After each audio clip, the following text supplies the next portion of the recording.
Good evening to one and all, ma. So, previously in dams topic, we have discussed different types of dams and what is the behavior they are going to do and how they are going to behave when the loads are nothing but water loads are going to act on the structures, whether they are in an inclined portion or in a straight face. And we have discussed some trapezoidal dams where the water is going to face in a straight way. Now, in this today class, we are going to discuss about trapezoidal dams where the water face is going to have in an inclined portion, right. So, we will see up the figure. So, normally the trapezoidal dam will look like this. So, this is the figure we have studied previously when the face is going to have an straight portion. Now, here we are going to have an inclined portion. The water face is going to have an inclined portion, and I am going to denote the notations A, and this is of B, C, D. Totally the height of the dam is capital H, and the water is going to have up to here, and the height of this section is of small h, and the water is going to act in these directions, nothing but it is going, this is of inclined portion now. So, the water is going to act in an inclined way. So, like this, in an inclined way it is going to act up, it is denoted by F. So, when water is going to act in this portion in an inclined way, here the forces are going to divide in Fx direction and Fy direction, and these are going to, this inclined force is going to travel in this direction and it is going to travel to some extent, and this is of Cg, it is denoted with capital G, and the figure has extended, this is of N, and this trapezoidal section has divided into two triangles and one rectangular portion. This is of origin O point, and from here it has divided into the portion M. So, when you are going to extend, so here the load W is going to act up, here the load W is going to act, and with the help of this, from here the resultant force is going to develop. That resultant force is known as small r. So, from here to here, nothing but from here to here where the tangent is going to happen, the distance is denoted by small d, from this portion to this portion, and the total length of our dam, nothing but the total base of our dam is small b. So, this is the trapezoidal section dam, and here with respect to the force in x and y direction, some theta it is going to develop, that we have to find out.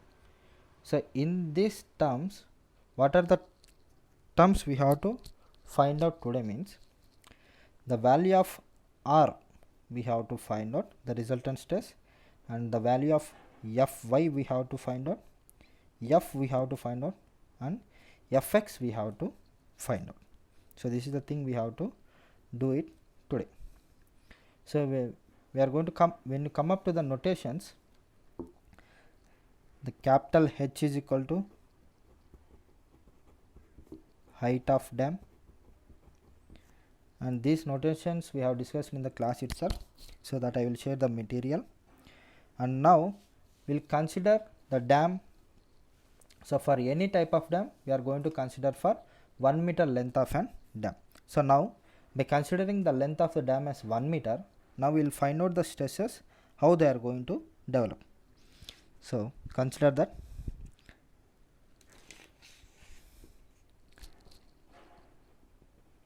consider 1 meter length of the dam. Then now in triangle AEF, so this triangle we have to see. So where this triangle is going to develop. So if you see the figure here, the top base, nothing but the water is going to flow towards some steep slope. So here the base is going to have some portion. So when the tangent is going to drawn from here, so this is of EF. So this is the triangle AEF. So from this triangle, by considering 1 meter length of the dam, we are going to find out the value of L. Nothing but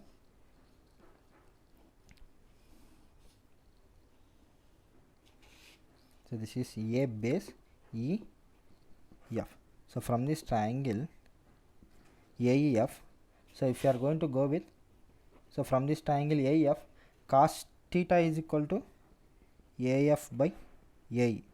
So that is equal to, so AF is nothing but length of the water phase height. So that is of small h. H by AE is nothing but this length. So this length we have considered as capital L. Then from this what we have to find out? The value of L we have to find out. Therefore L is equal to H by cos theta. So this is the length of this section where the inclined portion is in an portion. So next we have to find out the force acting on the dam. So first one, for 1 meter length of the dam we have to find out the force. This is the common thing we are going to do from the where we have started the dams topic. Then the force exerted by water on phase AE. So this is the phase AE, and phase AE is given by F is equal to W into A into H bar, where W is nothing but weight of the dam, A is nothing but area of the section, next H is equal to H bar is equal to height of the section. So from this the value of A can be written as area of phase. So only this phase we are going to consider now. Area of the phase AE we are going to take up, that is equal to AE into how much length we are going, for 1 meter length of the dam we are going to consider, that is equal to 1. So it can be written as H by cos theta, where AE, from here we are going to develop the value of AE can be written as H by cos theta. And we know the value of H bar. So from the base the value of H bar can be written as H by 2. So therefore by combining from this, F is equal to W into the value of A can be written as H by cos theta into H by 2. So it can be written as W H square by 2 into cos theta. So this is the force of for 1 meter length of the dam. So similarly now we will find out the force due to the, so when the force is acting, the forces Fx and Fy we have to find out. The F we have found out, the Fx and Fy now we are going to find out. So these Fx and Fy, they are going to act at a distance of h by 3 from the base. So at a distance of h by 3 from the base. So now the force F acts perpendicular to the face AE at a height of h by 3. Then now fx. First we will find out the value of fx. Fx is equal to f into cos theta. That is equal to, we know the value of f. F is wh square by 2 into cos theta into cos theta. So where the value of cos theta will get cancelled, that is equal to wh square by 2. So this is the value of fx. So similarly we will find out the value of fy. Fy is equal to f into sin theta. That is equal to, we know the value of f, wh square by 2 into cos theta into sin theta. That is equal to, so where the value of sin theta by cos theta can be written as tan theta. So this can be written as wh square by 2 into tan theta. So if you see from the figure of A, E, F, so from the figure the value of tan theta can be written as EF by AF. From this figure the tan theta value can be written as EF by AF. So next from this can be written as wh square by 2 into EF by AF. The value of AF how much? So from here the value of AF can be written as small h, then wh square by 2 into EF by h. H will get cancelled. So from this the value can be written as W into h by 2 into EF. So this is the value of Fy. And the value of h by 2 into EF, how can we return this? W into h by 2.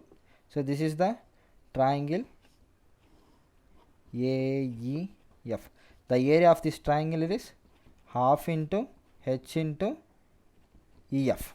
Half into half base into height. The base is EF and the height is h. So this can be, so this equation can be written as area of triangle AEF. So here the area of triangle and the length can be written as 1. So from this the value of Fy we have find out. So next we will find out the forces we have find out. Now we will find out the dam weight. The dam weight we are going to find out now. So the forces both we have find out. The value of F we have find out and the value of Fx we have find out, and now we will find out the W value, weight of the dam per 1 meter length we will find out.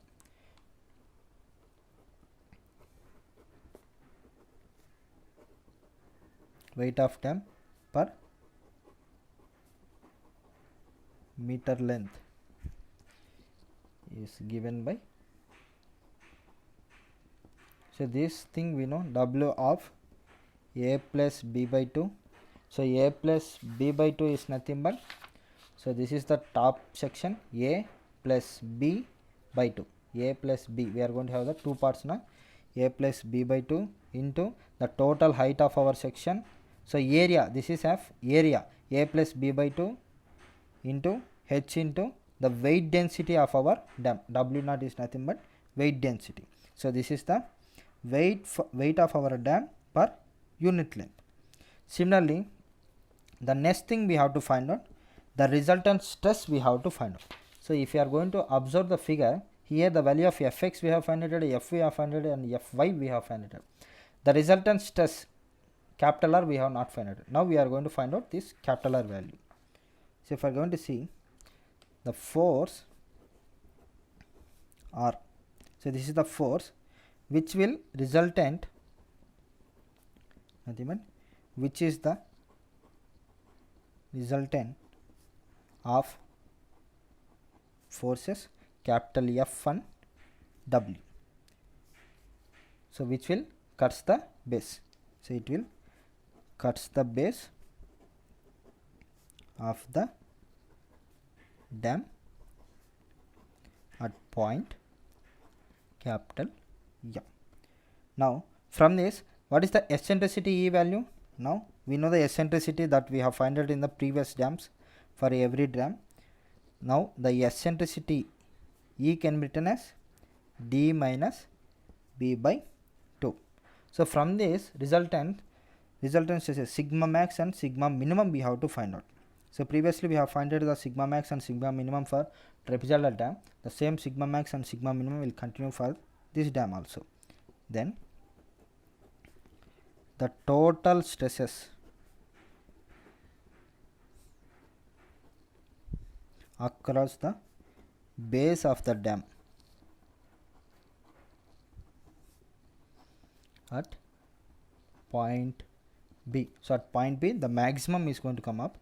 Sigma max is equal to V by B of 1 plus 6E by B. So this is the known formula we have discussed in every class of our dam sections. And similarly next we have to find out the sigma minimum is equal to V by B of 1 minus 6E by B. So this is of trapezoidal dam. So in this trapezoidal dam we have found out the value of F, Fx and Fi, and the weight density of dam per 1 meter length of the dam we have found out, and sigma max and sigma minimum we have found out. So this is trapezoidal section, and I will share the material in the Google Classroom.